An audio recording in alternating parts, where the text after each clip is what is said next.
Albuquerque, New Mexico, February 28, 2024. The Black Pyramid was determined to be some type of a power generation system. For decades, government and military insiders have shared their extraterrestrial encounters with Linda Moulton Howe. And through her Earth Files podcast, Linda has been able to get their stories out to the public without exposing their identities.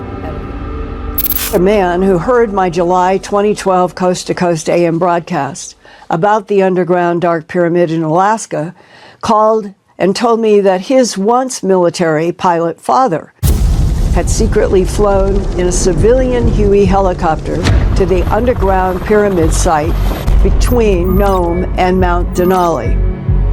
He said his father was told that the Black Pyramid was more secret than the Manhattan atomic bomb project in World War II. Linda Moulton Howe learned how to cultivate sources, protect sources, and as a result, people would share information with her, sensitive information that they didn't know what else to do with. People go to her. They trust her. A lot of these military guys, they really single her out.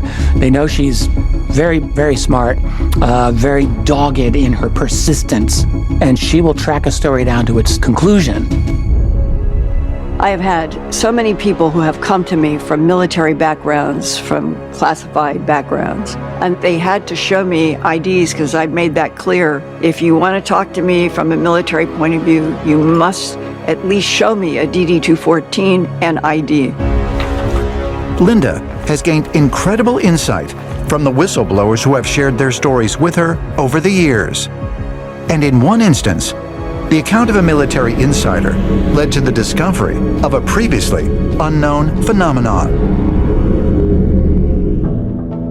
November 24th, 1996.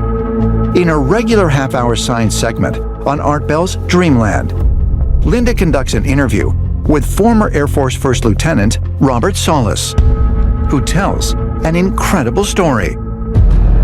One of the guards said there was a UFO hovering right outside the front gate, glowing red, and it appeared to be saucer-shaped.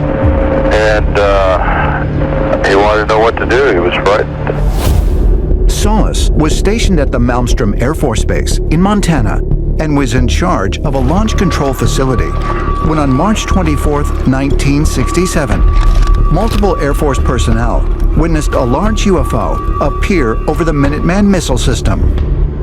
And all of a sudden, we hear these horns go off, loud horns, which we knew what that meant. It meant there was a problem. We looked over at the board. This was a bank of lights, and missiles started going from operational to no-go in seconds. We lost all 10 of them, right in rapid succession, while this object was still up there. The information shared by Lieutenant Robert Solis struck a chord with Linda, as she had heard a very similar account nearly 2 decades earlier from her own brother. In November of 1975, late at night, the phone rang.